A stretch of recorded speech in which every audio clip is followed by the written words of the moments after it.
राजस्थान के पूर्व मुख्यमंत्री वसुंधरा राजे को बीजेपी ने सीएम फेस का चेहरा घोषित नहीं किया। इसके बावजूद वो राजस्थान बीजेपी के नेताओं पर भारी हैं।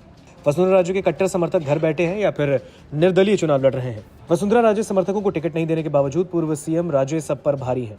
सियासी जानकारों का कहना है कि भले ही वसुंधरा समर्थकों के बड़े पैमाने पर टिकट काट दिए गए, लेकिन 200 में से 70 से 80 उम्मीदवार ऐसे हैं जो कि वसुंधरा राजे के समर्थक माने जाते हैं।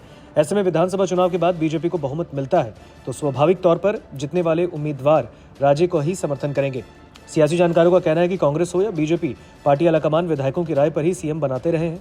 सियासी जानकारों का कहना है कि विधायक दल की बैठक में प्रस्ताव होता है तो सबसे पहले वसुंधरा राजे ही आगे रहेंगी।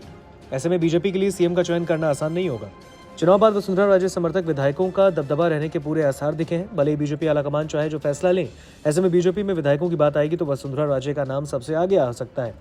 बता दें कि वसुंधरा राजे इन दिनों केवल अपने समर्थकों के समर्थन में ही वोट मांग रही हैं। राजनीतिक विश्लेषकों का कहना है कि राजे अपने धूर सियासी विरोधियों पर 3 वजहों से भारी है।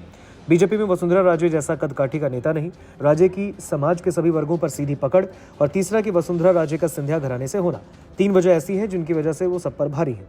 सियासी जानकारों का कहना है कि भले ही वसुंधरा राजे के समर्थकों को टिकट नहीं दिया गया, लेकिन 200 में से 70 से 80 उम्मीदवार वसुंधरा राजे के ही समर्थक हैं। राजे ऐन वक्त पर बाजी पलट देने की काबिलियत भी रखती हैं, लेकिन वसुंधरा ने अगले दिन झालरापाटन से नामांकन दाखिल करने के दौरान कहा कि मैं रिटायर होने वाली हूं, सेवा का कर्म जारी रहेगा।